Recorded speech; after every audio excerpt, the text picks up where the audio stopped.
Arenas before the awards. This is b4Nashville Live. Have a question for our guest? Send it to us via Messenger. Here's your host, George Davis. And welcome to Before Nashville, introducing the country stars of tomorrow to the country fans of today. Tonight, I've got a young man joining me, originally from Centerville, Illinois, real close to St. Louis, and he's got a fantastic song out that you're not going to want to miss. And we'll talk about that in just a little bit. But first, we're going to find out a little bit about him right after this 30-second commercial.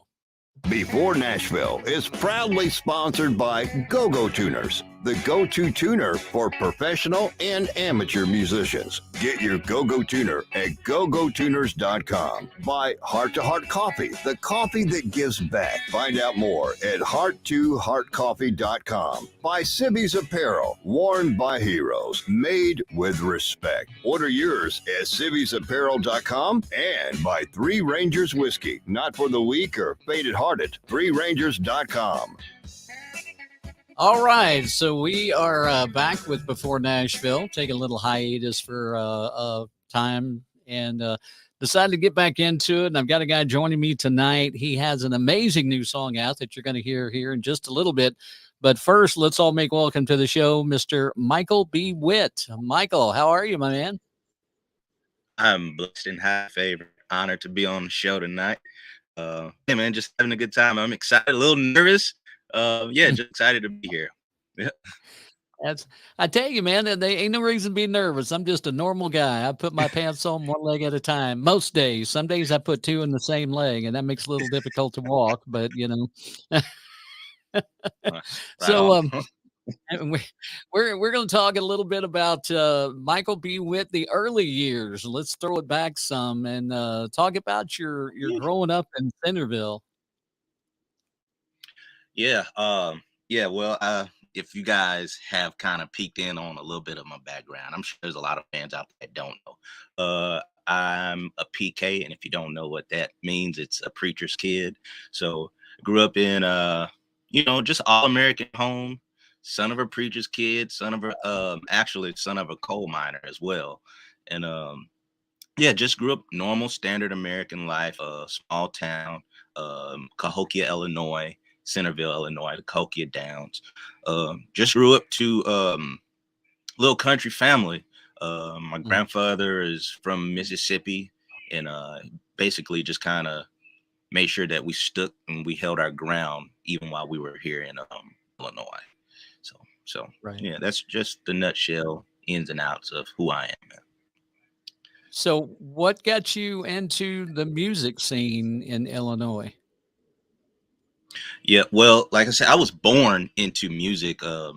So like day one, as I mentioned, like being a preacher's kid, it's kind of one of the things. Church and music went hand in hand in my day-to-day life. So we were always at church, so we were always doing music. We were always playing music, playing instruments, singing songs. And when I say I come from a musical family, I mean everyone from my grandmother on down to the littlest one.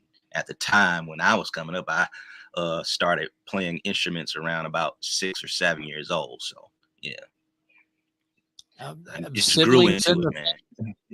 Oh, yeah. Do you have siblings? Yeah, 5 sisters. 5 sisters. I want to say out of the 5, 4 of them sing. One of them plays an instrument. Yeah.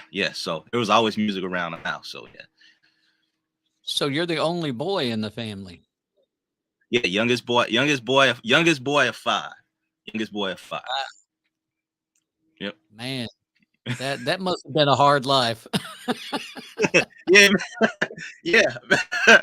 Getting up for school, the bathroom, man, you could never get in there. So yeah, that's what it was for me growing up. I hear you, man. I hear you. I feel for you. I had one sister, and I thought that was bad enough. Oh man, yeah, absolutely. One times 5, man. It was ridiculous, man. And we were all kind of stair-step too. So, man, we were back to back. But we definitely had some fun times in the house, man. We had some fun times in the house. With me being the only boy, I know my dad was glad to see me come along to add a little more testosterone in their house. I bet he Yeah, was. there's only so much you can take. There's only so much you can take. But yeah, I'm That's right. here. Talk about estrogen overload. I mean, 6 women in the house. Overload. Yeah. Yeah. Yep, You yep, you yep, spent a yep. lot of It's time at possible. the church. You can't have too much. You can have too much of a good thing. You can have too much Right. of a good thing, and that's what it was. Yep. So Well, I can't gotta tell complain. you, in Yeah. my household right now, I have my wife, I have 2 female dogs, a female cat, and we have 1 male cat, and he and I are just like hangout buddies. Oh yeah, best bud. That's your best bud right there. Yep, yep. Yeah. So, and we got, 2 daughters and 2 sons, so, that's Okay. I Okay. like I said, man, I feel for you. So, do you remember Uh, the first time you performed in public? yeah. I was singing a gospel song by John B. Key called "Bread of Heaven" in church in my grandfather's church, and Mhm. that was one of the things that kind of lit the spark for me that let me know that hey, I can really sing, I can really do this. Thought I would always be doing it for the church, but things changed and took it to Right, what I'm calling now the mainstream. So yeah, right. So, yeah. who were some of your musical influences growing up? Uh, my palette for music is kind of eclectic. I'm from both sides of the track, so I'm influenced by a lot of R&B, a lot of gospel, also with a lot of country. I would say growing up as a kid, obviously on like rhythm and blues side and pop side, I would always look at Michael Jackson as how he performed and be inspired by that. But like on the country side, I kind of gravitated to that same flash, and I really liked Garth Brooks growing up, Alan Jackson, some of those. I obviously once my palette for country music started to grow, my father kind of introduced me to Charlie Pride. So um, that Uh, was that was that was the light bulb going off for me. So yeah, those are some of right. the earlier influences. Yep. Wow. So you write as well. You're not just an artist, you write music too, right? Yeah, write and produce everything that you've ever heard of me that is live and available for streaming right now. I fully produced and fully written. Right. Do you remember the first song you ever wrote? Yeah, yeah, funny story on that one. So I used to have a band called the Tour Street Band as a kid. And this was our version of kind of busking. I don't know if you're familiar with that term, or like busking street performing, but we used to street perform, me and a couple guys. Mind you, we were 8, 9 years old. The oldest of us might have been 10 years old, and we're out playing. So some of those guys, they didn't have like full on instruments, so if like they played the drums, they would play buckets. I was fortunate enough to have an old box acoustic guitar, um, and we made up a song called "Pull Your Pants Up, I Look Good." And, and the story behind the story behind it is because we saw old guy working on a building. We saw him working on a building, and obviously, as you know, like guys in construction, he's bent over, and we're kids. He's bent over working on something, and all we see is the crack, of his behind. And so, as little immature kids, we created a song on the spot for the people called "Pull Your Pants Up, I Look Good," and that was the first song. That was the first song that we actually can say that we co-wrote and performed right there on the spot. Pull your So pants up. have you ever thought about revising the song and recording it for an album? Absolutely not. I don't think I don't think it would work in today. Now, well, actually, no. As I walk down, sometimes I do see people that remind me, "Hey, fella, I think you need to pull those pants up. You're showing us a little too much." So it might work in today, but yeah, nah, I don't think I'd be interested in re-recording that one. Some things are just good to just leave them in the past, and that's one of them. Great song for them. I hear you. I hear you. That's one I'd love to hear because I think it'd be hilarious. I mean, it'd be Who knows, man? The right drink, and I meet those friends again. I might pull it back out. Who knows? Might see you on the street corner singing that sometime just because you can. Hey, just That was because, look, hilarious. and and I remember it too, and I remember the moment.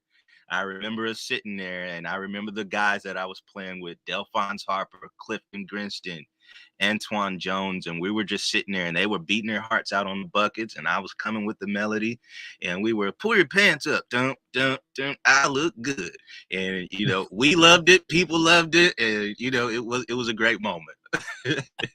It was a great Ah, moment. so with that, I know where the inspiration for that song came from, but where's the inspiration for some of your other music coming from?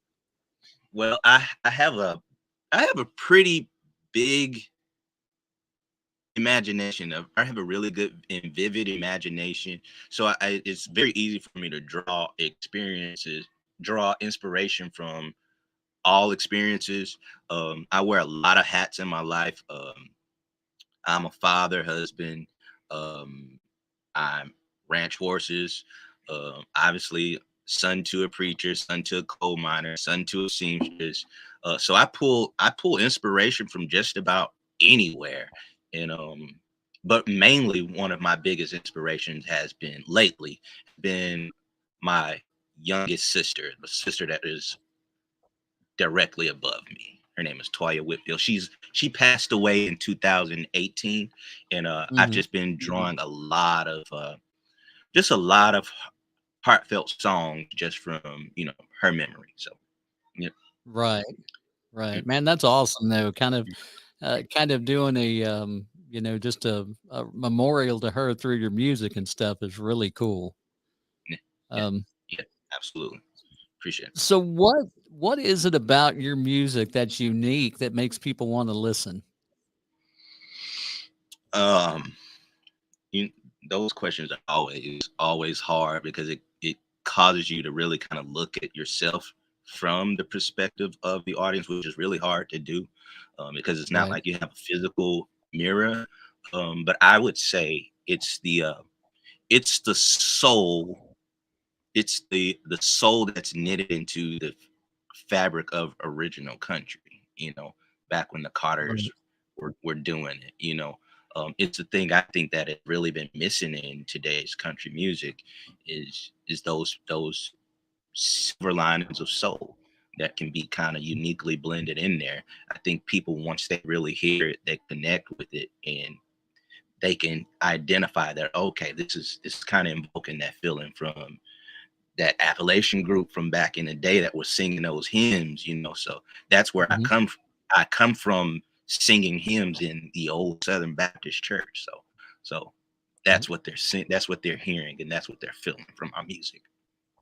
That's pretty good though. I mean, I've listened to your stuff and man, I tell you, it's something else. The song we're going to play tonight, you folks going to want to stick around for that. Now, if there was one song that you just think to yourself, golly, why did I not write that song? What song would that be? I Man, I get jealous every time I hear More Hearts Than Mine by Ingrid Andress. Mm. And also one of my favorites is Call Your Mama. A way it just pulls at your heartstrings. Call Your Mama by Seth Ennis. And I think there's like additional vocals added by Little Big Town. When I hear that Right. song, it does those two songs do something to me in the way that they're so well crafted, and it does something to me. It makes me wish I get a little jealous and say, man, I wish I wrote those songs. So yeah, those are the Right. two songs for me. Right. Now, not only are you a artist, and we're going to touch on this for just a little Mhm, bit, but you're like you said, you're also a producer, actually mhm, award-winning producer. mhm. Yeah, You've been yeah, nominated for a lot of awards. I mean, yeah. tell us a little bit about that, just brag on yourself here for a minute. You know, people get me about that too. My mom, I can hear my mom right now in my ear saying, "Stay humble, boy, stay humble." So, but yeah, that's what that's one of the things. Every time someone asks me to talk about myself, it's always the hardest to do because I hear her voice in my ear. Uh-huh. But yeah, I've had some success. Uh, like I mentioned, I produce music across multiple genres. I'm very eclectic when it comes to music. Like I said, my foundation was originally in gospel music. So I had a lot of early success in producing and writing gospel songs. Hmm. So I was nominated years ago for a top Billboard song on a group signed to the same. I believe they were signed to Alicia Keys' management group, MBK, and Sony, and it got me one of my first Billboard charting records. So been kind of flying under the radar. And that's mainly what I've been doing with my music career, just kind of flying behind the radar, playing behind the scenes, and writing and producing music for people. So I produced anything from gospel to rhythm and blues to hip hop on some very popular artists. And yeah, I've really been stretching my wings in what I call like home base for me now, which is country music. So haven't produced any music, ironically, haven't produced much music for any artist in the country genre other than Right. myself, because that has been my focus, is just to introduce myself to the Right. country world. So yep. Right. So, which do you prefer? Do you prefer to be an artist or a producer? Um man, those are, man, that's like asking me which kid is my favorite. I, Right. I enjoy them both. I enjoy just kind of being in the background, kind of being in the dark, and just saying, okay, that's my song that's out doing what it's doing. But I also love being an artist and connecting with my fans and connecting with Mm. people, and letting them finally hear my voice, and being the being able to just create the art that I want to create, and not just what a label's reaching out to you to create. So I feel like being an artist has been the most honest thing for me. So I'm gonna side Right. with being an artist. Yeah. Yeah. So, as an artist, oh, I'm sorry. Go ahead. No, I say I would probably side with being an artist in this moment in time. So, as an artist, if you could go on tour with two bands or two acts, whatever genre, who would you love to go on tour with? Um, I think bands. I like to be on stage with bands with high energy, because I know that's what I'm gonna try to bring. So I'm Mhm. thinking I would love to be on stage with Zach Brown. Zach Brown band. Yeah. I like Zach Brown band. Um, I'm gonna throw you a curveball. The Alabama band, and yeah, and I like. Well, here's the thing, and it might be biased because I just did a show with them to a certain degree, the NASCAR show, Old Dominion. I Hmm. think I'd like to be on stage with them, because I think it would do amazing thing for my career, because they have such big platforms. So Yeah. yeah, I'd like to be on stage with those guys. So with that kind of along that same lines, because I mean, if you notice country music now, they seem to be kind of gravitating to doing a lot of collaborations. I mean, it seems like everybody's collaborating with somebody, whether it's Lady A and Breland, or you go back to Florida Georgia Line and Nelly, and they kind of started a lot of that stuff. And Yeah. if you could collaborate with somebody on a song and get that recorded and pushed out, who would you want to be on a collaboration with? Oh man, I always say this. I've heard this question before, but I always say Spacey Casey. Casey Musgraves is a person Mhm. that I could definitely see, just because she's so quirky. The way that she can bring the old and marry it to the new, and give it, that mass appeal to where it's she. I mean, she can. come off as extremely poppy, but when you really dive into what she's saying, a lot of the stuff is like really, really, you know, below the surface, like really deep. So yeah, I like Spacey Casey. She seems like she'd be fun to work with. So Yeah. Yeah, yeah, absolutely. I yeah, think you're spot on with that. Um, yeah. let's talk about shows for just a second. When you're getting ready for a show, what generally takes the most time for you to prepare? Uh, definitely hair and makeup, man. Definitely hair and makeup. No, I'm kidding. I kid, I kid, I kid, I kid. No, I would say, man, it's going for me. It's going to be mental preparation. Just because, like, I sometimes deal with like performance anxiety, even though I've been, going before and making public appearances generally my whole life. It's Mhm. still something that kind of gets to me, kind of unnerves me when it's like, okay, I'm getting ready to go up. I still haven't decided to put my foot down on whether or not it's my anxiety that gets me or it's the adrenaline to get out there and play. So, you know, who knows? But Right. I still love the feeling of it. So yeah, it's probably the mental prep. Yeah. And I mean, that's something you have to do. I mean, and especially like if you go on tour with Old Dominion, you're not going to have small crowds. So you're really going to No. have to mentally prepare then. Yeah, true, true, true. But you know something that I found out just from now having the experience to play outward towards big crowds and playing with smaller crowds, more intimate crowds. The larger crowds, they aren't as intimidating because you really can't see the faces. It's Right. the intimate crowds where you can see the person standing staring right at you and waiting on you to say this or waiting on you to do this. Those have become the most enjoyable and the most intimidating at sometimes it's when it's just a few people and Right. you're still trying to read just those two people, so two or three, four or five people, whatever it is you're singing in front of. So yeah, for me that's kind of what it's been coming down to. So I've been finding myself being a little more comfortable in front of the larger crowds, and then with the smaller and intimate ones, that's when it feels like there's a little more pressure on for me. So yeah. Right. Right.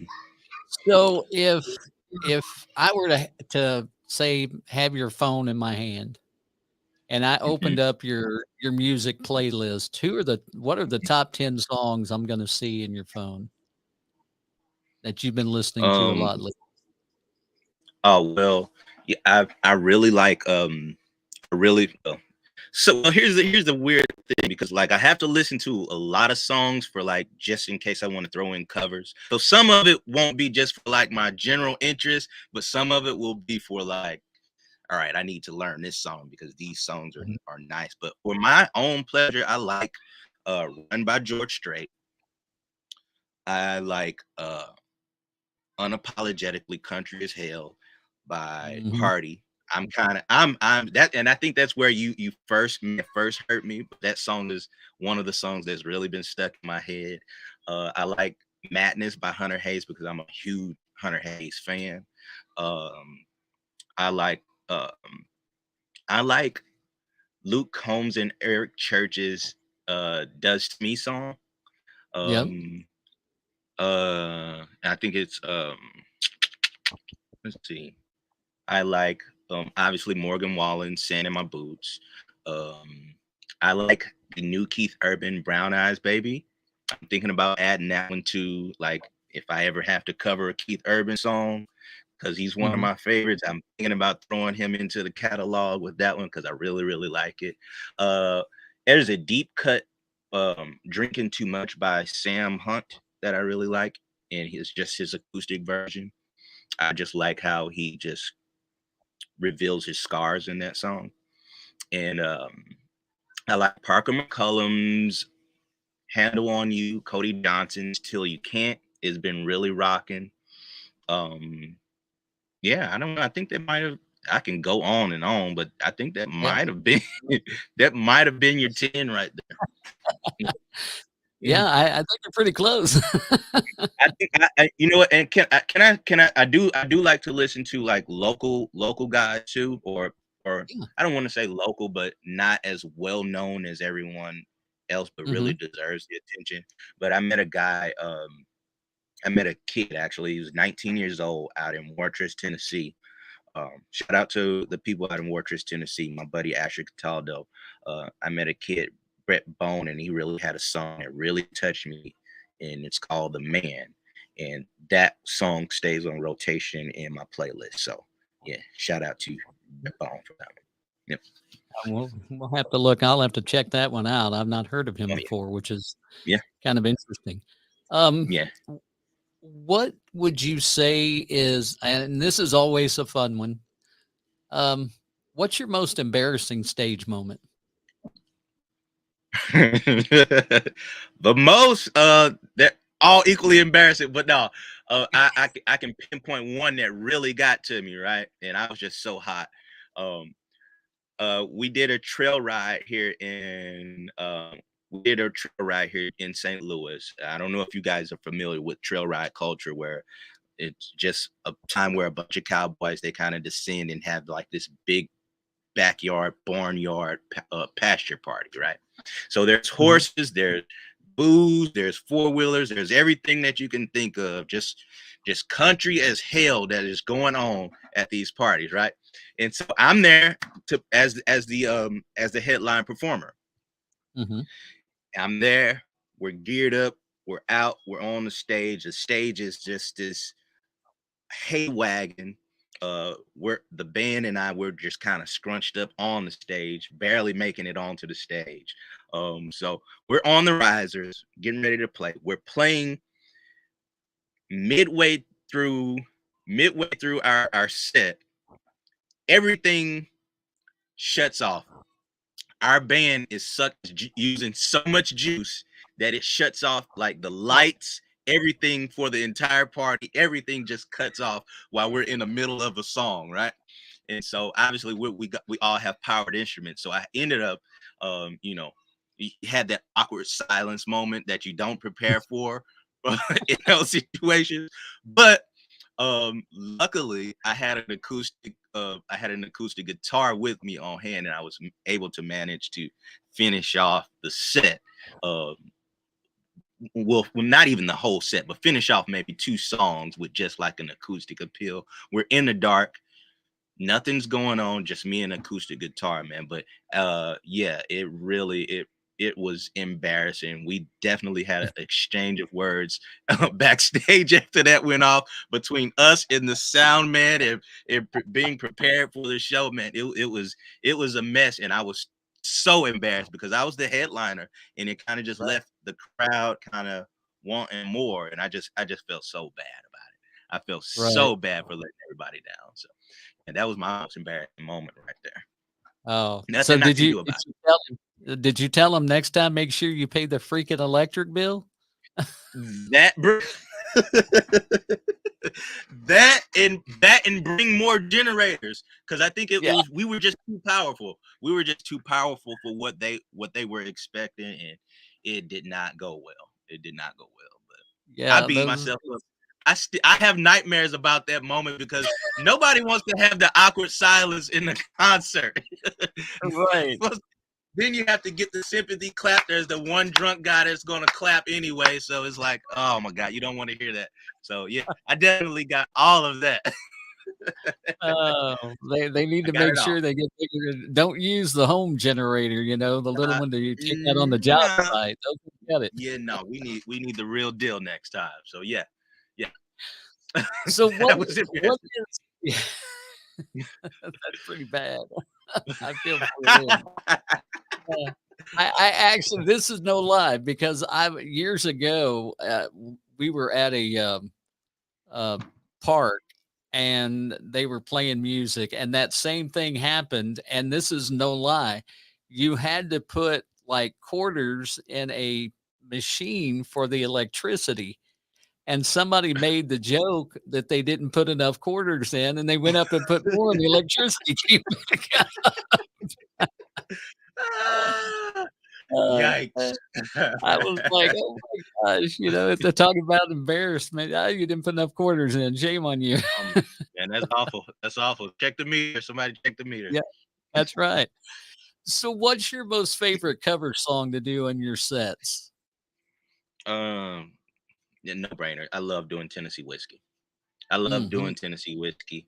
I love the it's one of those songs, man. Like if you like pay attention to I, I guess you guys will learn more about what I am and what I'm hoping to bring to country music is I hope to be the bridge, so that people can see and identify all kind of walks of life and their attachment to the gift, the American gift that we have of country music and what it really means to all of us, right? And I think Tennessee Right. whiskey is that great blend of country and blues, right? We always seem to overlook the blues portion of what Tennessee whiskey is because Yeah.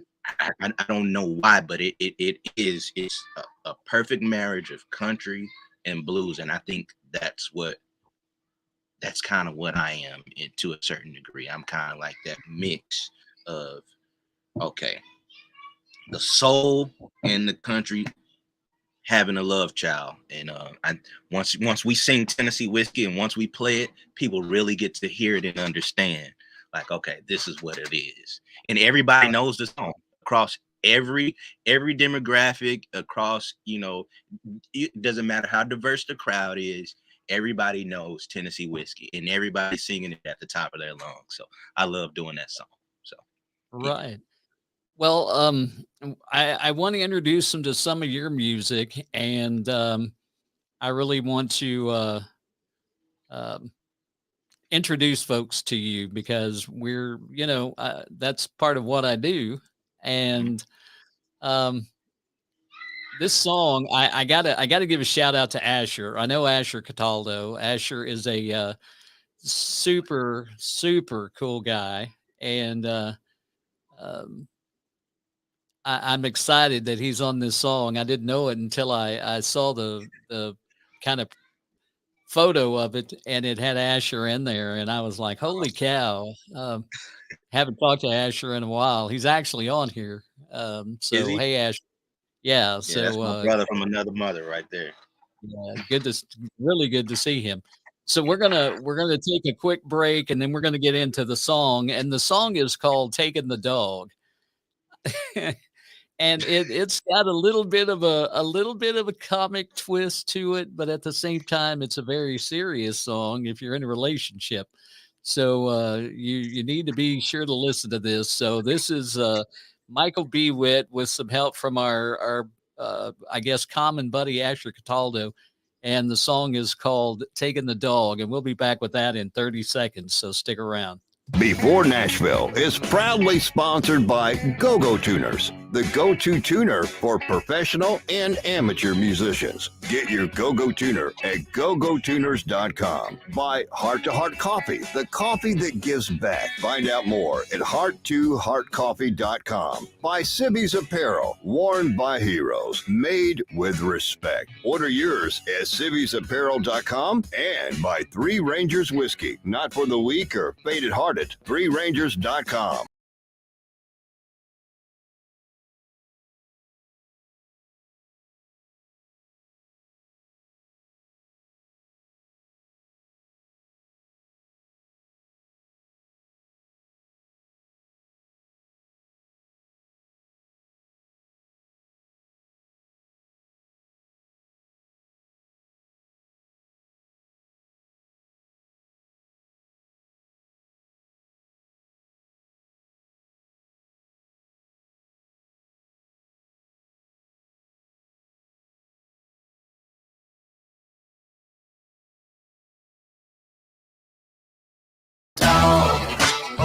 You wanna take my boat, my fishing reels out there.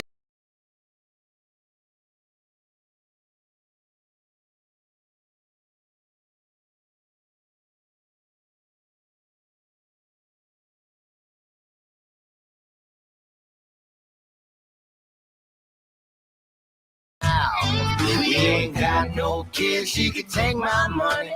the property and the house. And I might be okay, I might leave, pack my truck up and point south. And this might be the best thing for me. I'm counting down the days to head out. I'm taking the dog. And she can keep our pictures hanging up on the wall, but I'm taking the dog. And she can have my records, she can keep them all, but I'm taking the dog. I have my laundry in the front yard. But when I take the dog, I bet it breaks your heart. She's a brawling little woman like a cat five storm. At the first sign of trouble, hell, I best be gone. Ain't nothing worse than a woman scorn. Gonna be hell to pay in this here shotgun on. Yeah, as I'm taking them, yes, I'm taking them down. Yeah, I'm taking them, yes, I'm taking them down. You wanna take my boat, my fishing reels, I'm taking the dog. Try to scratch my truck and try to slash my wheels, I'm taking the dog. And she can keep our pictures hanging up on the wall, but I'm taking the dog. And she can have my records, she can keep them all, but I'm taking the dog. When I take the dog, I bet it breaks your heart. That was Michael B. Whit and Asher Cataldo with Taking the Dog. Man, that is just when you first listen to the song, I mean, or even see the title of it, you know, you're kind of like, what? But then you get into the song and what brought that on? I mean, what's the backstory on where that song came from? Oh man. Honestly, man, when I was just listening to the tune in the studio, like listening to just the music, the first guitar riff, and just trying to think, man, what could I say on this song that nobody has said before, and that everybody has an invested interest in. And I know generally a lot of us are pet owners, or and a lot of us really love our dogs, and our dogs are essentially more and more a part of our family, just like our kids are. And I said, more than anything, the ladies, the women, they really, really, really, really grow these attachments to their dogs more so than they would rather have the dog than they would have us sometimes. And so I said, and during a breakup, what would be the thing that would probably hurt a woman the most is to probably take the dog, take the companion. So, while she's in the process of, taking and burning all my clothes and everything else, and, and taking my reels, and, as Asher said, taking all of the records, and snatching all the pictures off the wall, she can have all of that. But just remember, while you're in the midst of doing all of that, we're going to take the pooch, and that's going to sting. That's going to sting. Oh man, I'm telling you, it does. It hurts. That's kind of like the final straw. When you walk out with the dog, it's on. It is on. Gloves off. That's right. Gloves That's off. right. When it gets to that point, somebody's apt to get hurt. Yeah. Absolutely. So, What's funny is I was watching like some shows. I tried to introduce some classic shows to my kids, right? And one of the shows that we ended up pulling up was Beethoven. So we watched Beethoven 1, and then we make it to Beethoven 2, where one of the characters in the very beginning of the show, and I had totally forgot about it. I don't know if I'd even ever seen that scene before, but at the beginning of the show, there was a character that had a dog named Mitzi. And they were at the hot dog stand. And right while he was getting his hot dog, his ex pulled up with her new boyfriend to come and take the dog from him. And so, like, the entire storyline for the rest of the show was him trying to get the dog back from his ex. So I just thought it was funny. It was confirmation that, like, okay, we're on the right path with this song. So, right. I thought that was cool. It's definitely spot on. I will say that. So, Is this somebody you know? Antonio Martinez? No. Antonio No. Tony All right. Martinez. No. Well, they asked a question that said if you could pick your perfect tour mates, who would be on tour with you, and what would it be called? So if you're going out on tour, who's your perfect tour mates, and what would you call the tour? Oh man, that's a tough one. Ooh. Okay, I think I would probably take um dang, I really gotta think about that. Who would I take? I would probably take Luke Combs. Mm-hmm. Um I would probably take I would probably take Luke Combs and Hardy. And sheesh, what would it be called? Um Dang, that's a tough one. That's a tough one. I would want to say I would name it after my no, I would name it Going Down. I would just Mm-hmm. name it Going Down. Going I would down. name it Going Down because yeah, between the three of us, there's so many things that would probably transpire on a tour Right. with our three personalities. So yeah, Going Down. Yeah.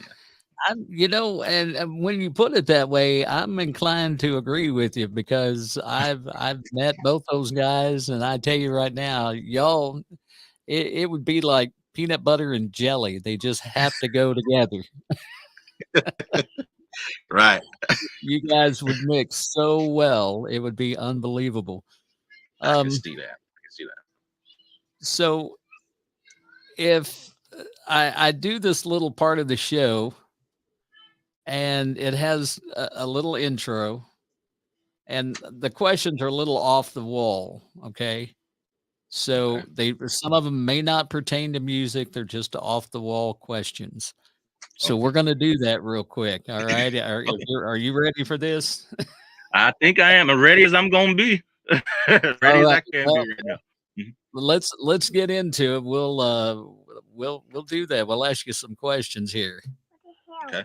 What the hell? The hell? What the hell? What the hell? So I do call this "What the hell," Okay.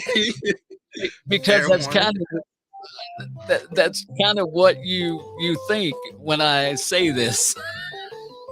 Oh my God.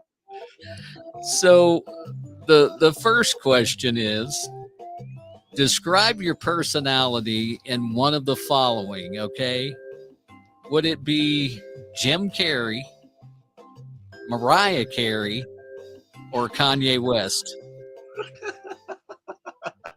Oh my God. Sheesh. Well, look. I really don't believe in the whole like what do you call it things astrology, astronomy, or whatever it is. But I guess Right. Yeah. since I am a Gemini, you typically there's something true about it. You can quite possibly get either one of those on any good day. Just depends on how strong the coffee is that morning. Um, I'm probably between Jim Carrey and Ye. Yeah, yeah. If I have to pull one, if I have to pull one that has multiple personalities that we can visibly see, it's probably going to be Kanye. So yeah, I'm gonna go with Ye. I love it. That Yeah. is awesome. Um, oh, here's one of those off the wall ones. All right, this is worse than that one. Okay. When you're out on the road, what is the one place that you say, man, okay, I got to go number 2, so we got to stop? What place is the best place to go? Dang. All right. If we're on a go, Jesus Christ, I want to say, probably the bass player's hotel room's bathroom, just to remind him that he needs a little more bottom.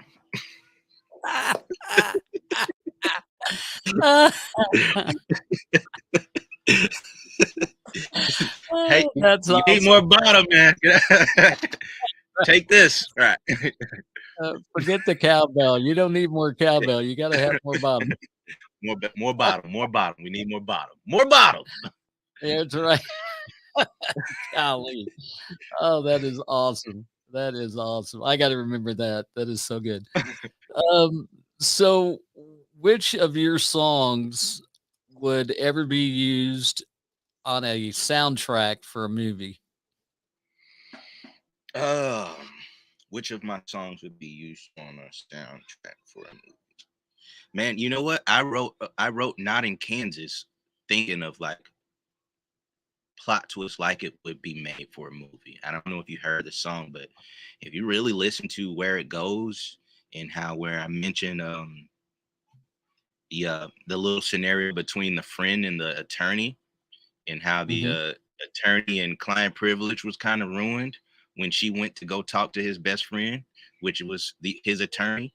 Yeah, I think that's a great plot twist. Yeah, not in Kansas, I think would be a Okay. good song for the movie. Yeah, I don't All know right. which movie, but yeah. Um, one more, and then Angela's asked a question here, and I want to Okay. get to that, but I got to ask you this one first. Somebody writes a documentary about your life, and it's a movie. Who is going to play Michael B. Witt? Who would you say? Okay, I'm cool with that. um, Michael B. Jordan. Come on, Michael B. Jordan. For obvious Yeah, reasons, the name is the name is close. It's close enough, and he's as handsome as I am. So there you go. at least I like to think in my mind. But that might be Right, one of the Kanye personalities talking right now. So right. who knows? Absolutely. Oh, that's awesome.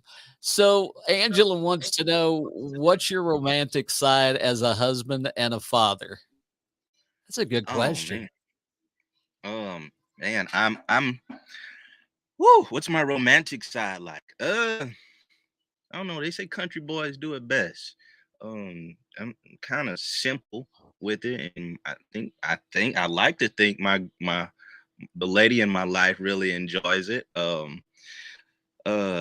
yeah, just kind of down home. I like to do the outings. She and I we like to enjoy like going out and riding horses together, just like in the Mhm. sunset. That's one of the things that we like to do. Um, yeah, romantic side. I mean, I write songs for her and stuff like that. I got some songs that one of the songs that I proposed to her with was a original song that I wrote. So it was called "He Showed Me You," and yeah. So I guess I hope that kind of answers your question to a certain degree. But yeah, Yeah. and with my kids, though the kids are my heart. I have songs that'll be coming up on my EP before September that I'm writing with inspiration from my kids as well. So yeah, Wow. yeah, That's awesome. I love what you said, about writing her a song when you proposed to her, stuff like that. That's always so cool. yeah, Um, yeah. what now we may get into a long conversation on this because of something you said earlier. And I sometimes I'll warn you, I'll chase a rabbit. You'll say something that I want to go, follow. Uh-huh. Um, Country music today. What is your thought about how it's gone kind of more pop Hmm. as compared to, say, the 90s, the Garth Brooks, the Alan Jacksons, Joe Diffie's of the world? Okay. Um. Well, I mean, for obvious reasons, we know why a lot of country music has gone to more of the pop side because financial reasons. Obviously they have the mass appeal of getting the listeners that don't typically listen to country in its traditional and most purest form. So I mean, I understand the business aspect of it, and I have a personality where I can kind of separate the two. I know that people will stick their flag, on their heel. Well, this is pop country, so we're we hate pop country. Sometimes when I wake up, I'm on that bandwagon. I hate pop country. I'm also on the bandwagon of what's not country when I hear it. Like some of Mhm. the more recent things that have been introduced in the country. Not too much a fan of that. But yeah, I mean, I think it has its place. Like all music, is going to have to evolve. Country music is going through this thing, kind of like the same thing that I look at the parallels, and I think here's what I'm saying. I have a unique perspective from being on both sides of the track. Um, Right. I see the same parallels between country music and what happened in hip hop.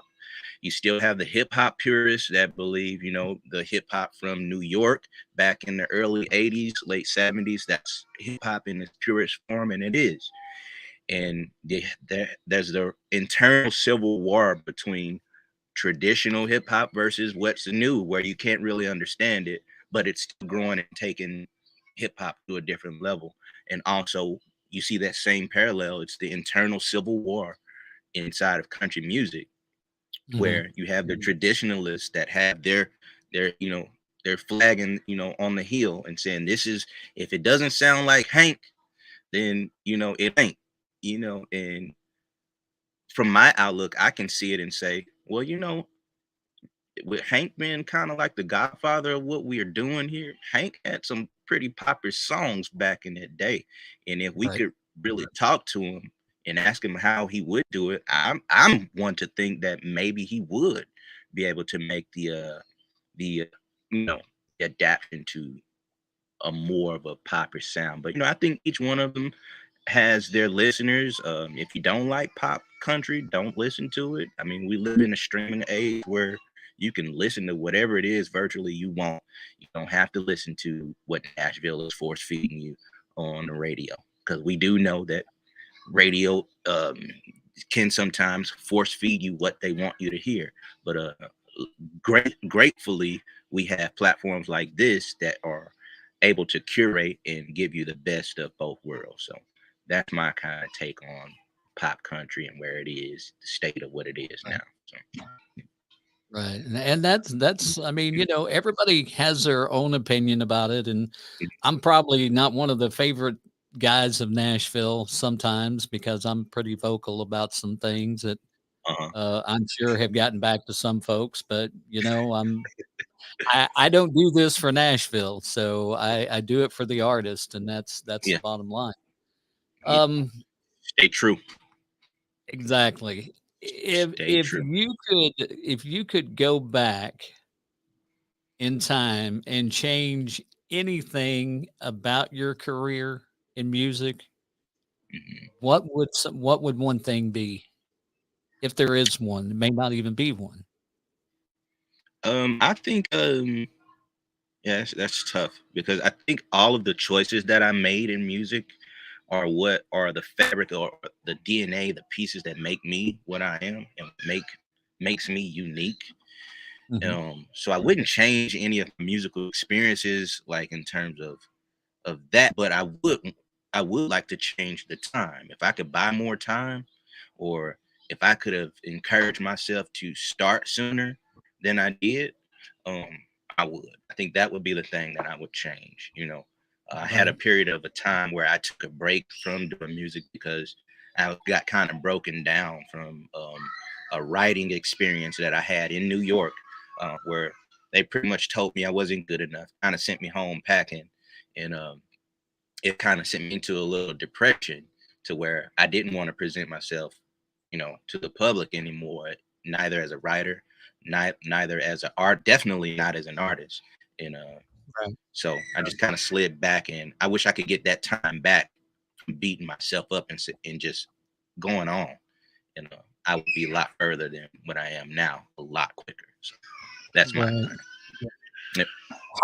How do you take that experience, which is an absolute negative? I mean, Mhm. as a writer, you never want to be told you're not good enough. But how Yeah. did you take that experience and turn it around to make it a positive?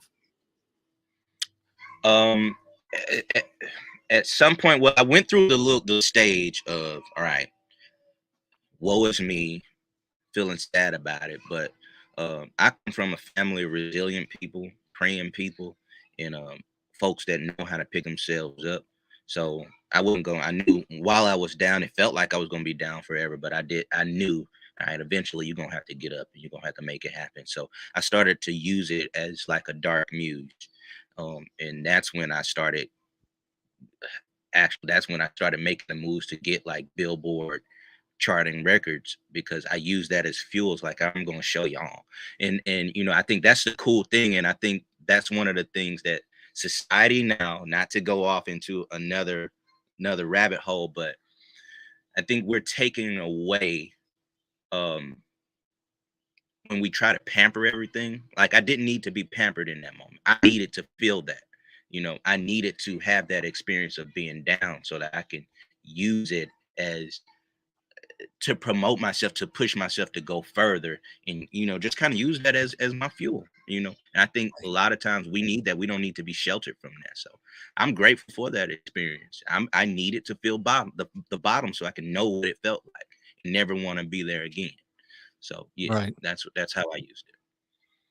Right. It You was know, the the old saying, you never realize where you're at till you hit rock bottom. And sometimes hit that rock can bottom. happen.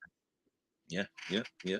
Yeah. So I'm grateful. I'm grateful to God that I was able to experience that because I probably would have stayed complacent. My writing probably never would have developed. I never would have gotten better if I didn't constantly hear that voice of somebody telling me, "Oh, you're not good enough." So now I have something to prove them wrong. So I'm very competitive when it comes to things like that.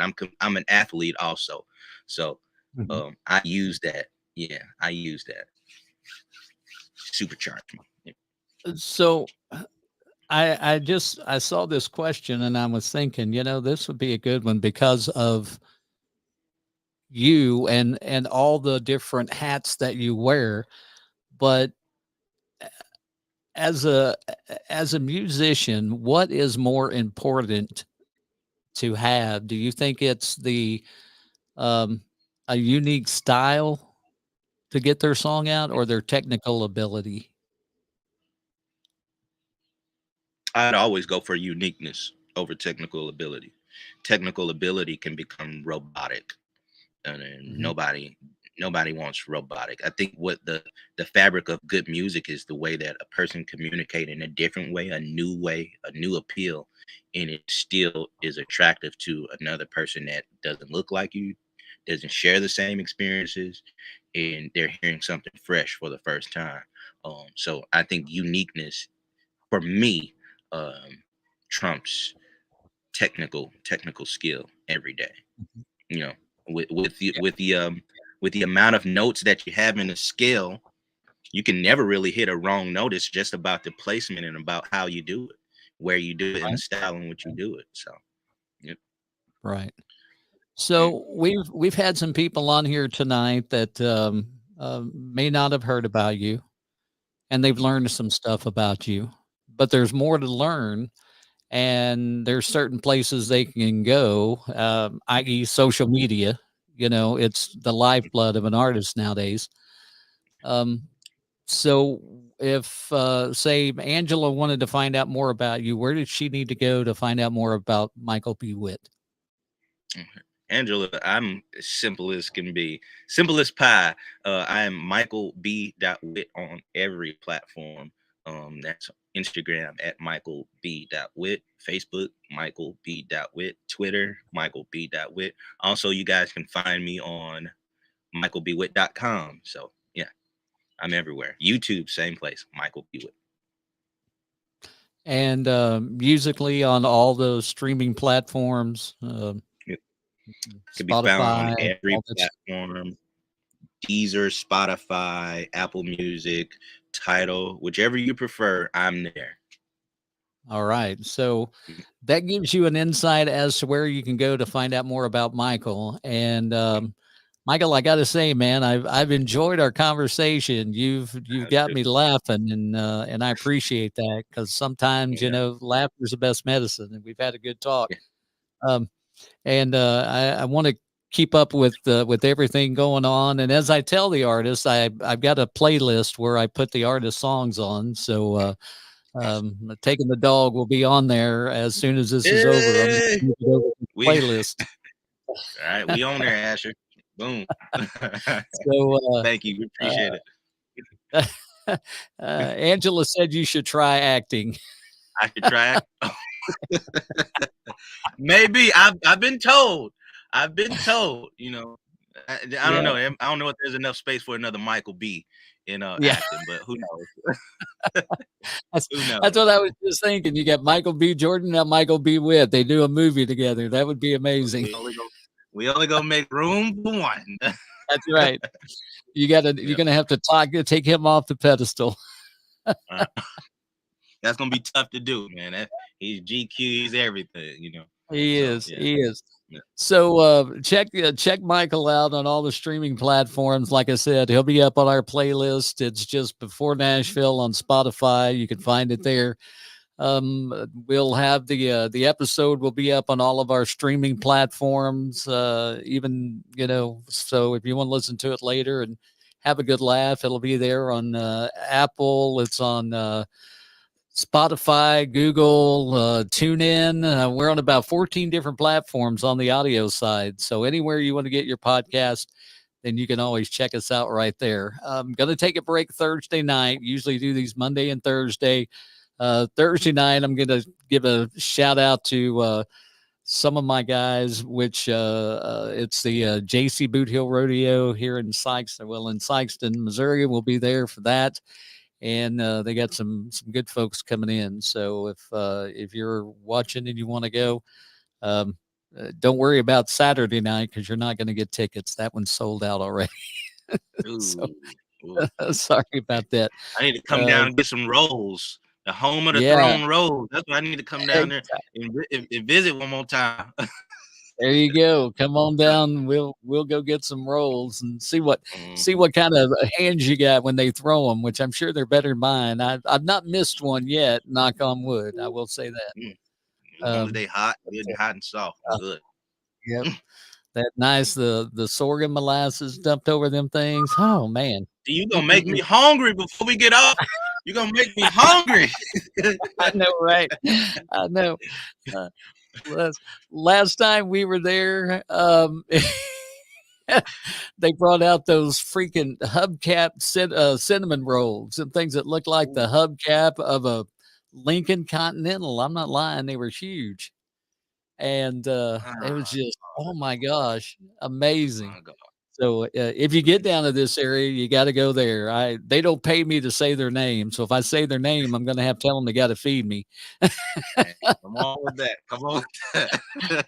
Maybe I need to try to hook them up as a sponsor and just tell them you don't have to give me anything other than, you know, a couple of free meals, you know, 1 or 2 Lifetime times a month. supply of rolls, baby.